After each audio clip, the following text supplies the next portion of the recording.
মহাৰাজ আপুনি কথাটো ভাবিছেতো ঠিকেই, কিন্তু মানুহ জানো অজৰ-অমৰ হ'ব পাৰে? মই এইবোৰ না মই এটা হিলচোলা পিন্ধি মোক এটা হিলচোলা লাগিবই। মহাৰাজ শিলৰ চলাটো শিলৰ মূৰ্তিহে পিন্ধে, আপুনিতো শিলৰ মূৰ্তি নহয়। আপোনাকতো পাত মেজাং কৰি আদিহে কাপোৰ পিন্ধিব লাগে। মই এইবোৰ নাজানো। 7 দিনৰ ভিতৰত মই এটা হিলচোলা পিন্ধি মোক এটা হিলচোলা লাগিবই।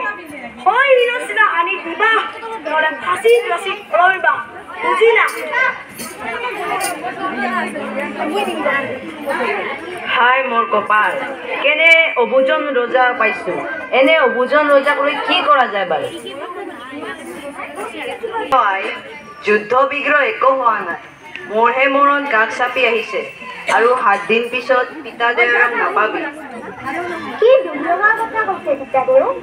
গা অসুখ কৰিছে যদি কবিৰাজ মহাশয়ক মাতি পঠাও, তুমি অলপ খোৱা। নহয় আই, কোনো কবিৰাজে একো কৰিব নোৱাৰে। অহা 7 দিন পিছত ৰজাক শিলৰ চৰা দিব নোৱাৰিলে মোক হেনো ফাঁচি কাছত ওলমাব। শিলৰ চলা? কি শিলৰ চলা? মই একো বুজা নাই। আজি মহাৰাজৰ মনত এক বুদ্ধি খেলালে। তেওঁ বোলে শিলৰ চৰা পিন্ধিলে শিলৰ দৰে অজৰ-অমৰ হ'ব। সেইবাবে তেওঁ এটা শিলৰ চৰা লাগে।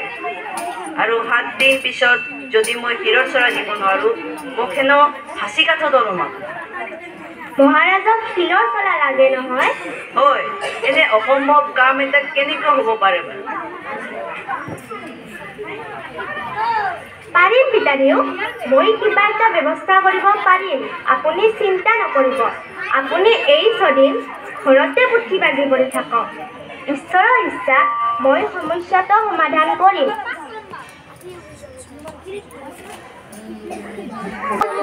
মন্ত্ৰী দেখোন চোলাটো নানিলে। খবৰ ল'লে মন্ত্ৰীয়ে জীয়েকে কৈ পঠিয়াই দেউতাক শিলৰ সূতা কটাত ব্যস্ত। আকৌ এবাৰ কৈ পঠিয়াই শিলৰ সূতা কটাত ব্যস্ত। অথচ 7 দিন হ'লেই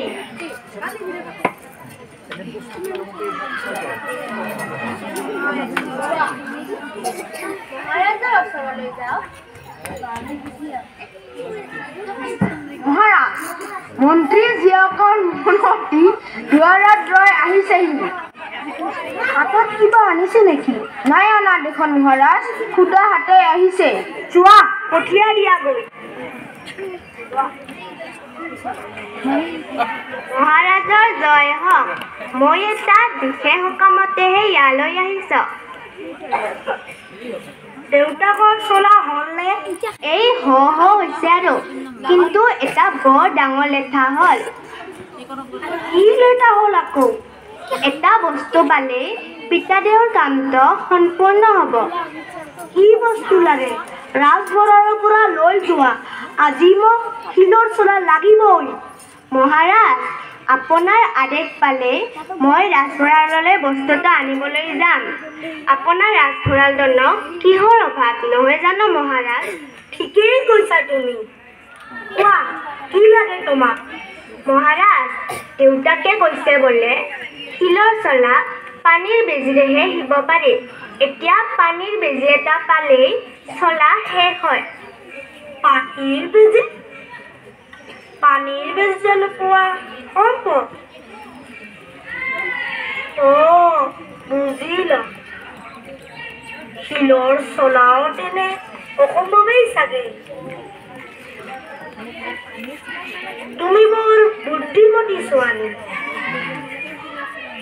তোমাৰ দেউতাকক ৰাজভঁৰাল পঠিয়াই দিয়াগৈ। মহাৰাজ, দেউতা শিলৰ পানীৰ বেজীৰ বাবে ৰৈ আছে। আপোনাৰ আদেশ পালেই যোৱা, দেউতাকক ৰাজসভালৈ পঠিয়াই দিয়াগৈ। ভাল মহাৰাজ, এতিয়া সেৱা হে।